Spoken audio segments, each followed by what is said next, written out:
Welcome to the Fanily!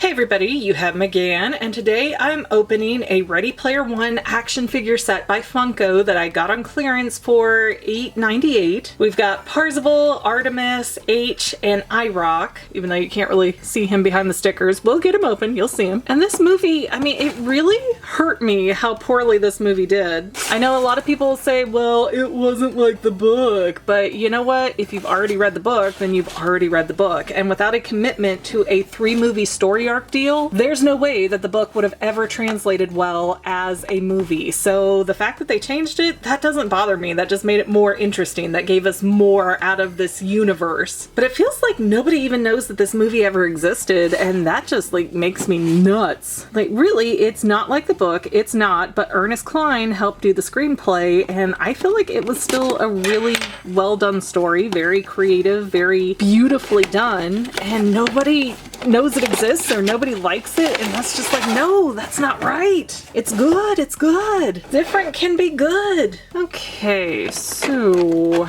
debating how we're gonna do this here. All right, let's start with the worst first. IROC. Now, IROC definitely had the biggest amount of change between the stories because he went from being like a moody high schooler to just a flat-out hire a villain. But his design's pretty cool. You can see right through his eyes and nose of his skull chest here. That's pretty interesting.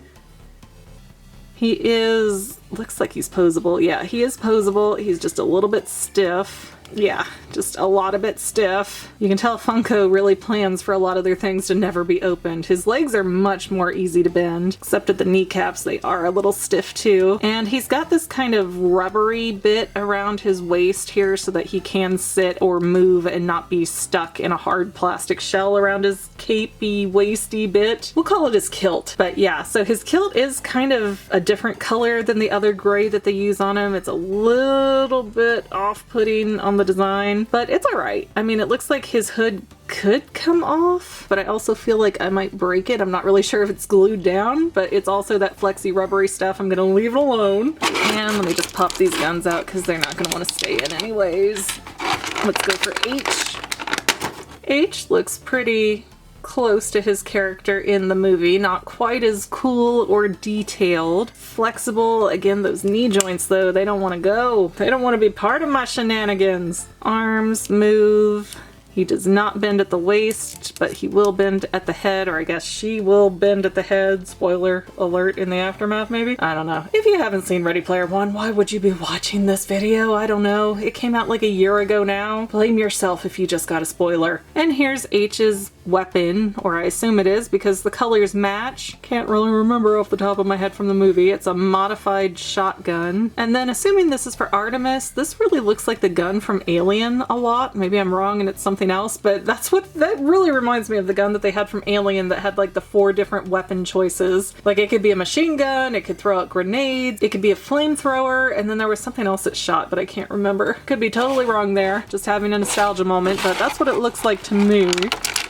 Let's get our little tiny Artemis out. I will say though, in the movie I was disappointed that they didn't make her actress heavier like she was in the book. Like I thought that was a really big plot point that made me kind of happy that she wasn't a perfect little supermodel type. And yeah, she is very easy to bend. She is very cooperative. Her belt is flexible so she can sit, but her colors are just a little bit blah. Like in the movie her eyes are huge and she has like these little almost quills in her hair. And yeah, for this action figure it falls a little bit short for me. Just not enough on the detail work. And then we have our little tiny handgun with a silencer on it maybe? I don't know. This might actually be a replica from another movie, but I don't recognize it off the top of my head.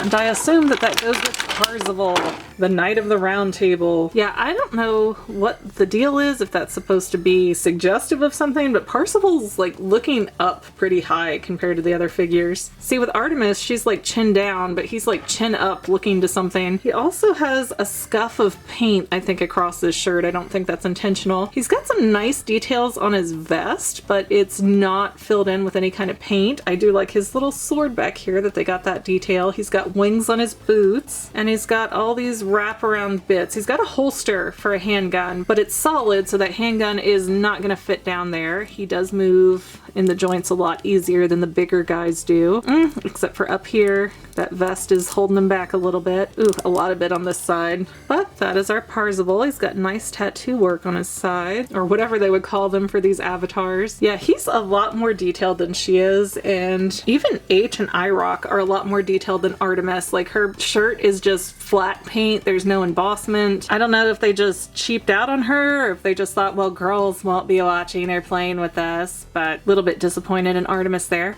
Anyways, this has been a complete unboxing of the Ready Player One Funko figures. If you should happen to see them on sale at a store near you, this will hopefully help you decide whether or not you want to spend the money on them, whatever they're charging. Man, though, his spiky boots are starting to hurt my finger there. Man. You've been listening to McGann Ramble On, and we will see you next time, my dear, dear Fanily members. Bye! If you had fun watching today's video, don't forget to subscribe so that you can see more, and let us know in the comments what other toy videos you might want to see in the future. Also, don't forget to check out our other channel, The Fangirl, where we talk about all kinds of movies, TV shows, and even books and comics. But viewer discretion is advised. See you next time, Fanily members!